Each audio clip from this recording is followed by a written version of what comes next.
যে বালিকাটি বিশ্ববিদ্যালয় থেকে বেরিয়ে কোনো কাজে যায় না, ব্যবহৃত হয় কারো বিনোদনে সামগ্রিক রূপে এবং তাদের ধন্যবোধ করে, তাদের কেউ নিরীক্ষ বিপন্ন আবেদনহীন গার্মেন্টস কর্মী, বালিকাটি অনেক প্রগতিশীল উচ্চ অধ্যায়। মানুষের কবিতা অবিচ্ছেদ্য। মানুষ থাকলে বস্তু হবে, কবিতাও আছে। কবিতা থাকলে বস্তু হবে, মানুষও আছে।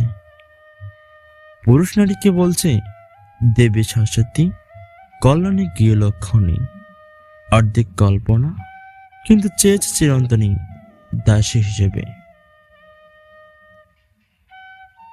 বাংলাদেশে কয়েকটি নতুন শাস্ত্র উদ্ভব ঘটছে। এগুলো হচ্ছে স্ত্রী বিজ্ঞান, স্তব্য সাহিত্য, সবিতা দর্শন ও নমস্কারত্ব। কোন বাঙালি আজ পর্যন্ত আত্মজীবনী লেখে নেই, কেননা আত্মজীবনী লেখার জন্য দরকার সততা। বাঙালি আত্মজীবনী হচ্ছে শয়তানের লেখা, ফেরেশতাদের আত্মজীবনী। মানুষের তুলনা আর সবাই ক্ষুদ্র। আকাশ তার পায়ের নিচে, চাঁদ তার এক পদক্ষেপ দূরত্বে, মহাজগৎ তার নিজের বাড়ি। দ্বিতীয়, তৃতীয়, চতুর্থ, পঞ্চম প্রেম বলে কিছু নেই। মানুষ যখন প্রেমে পড়ে, তখন প্রতিটি প্রেমিক তার প্রথম প্রেম।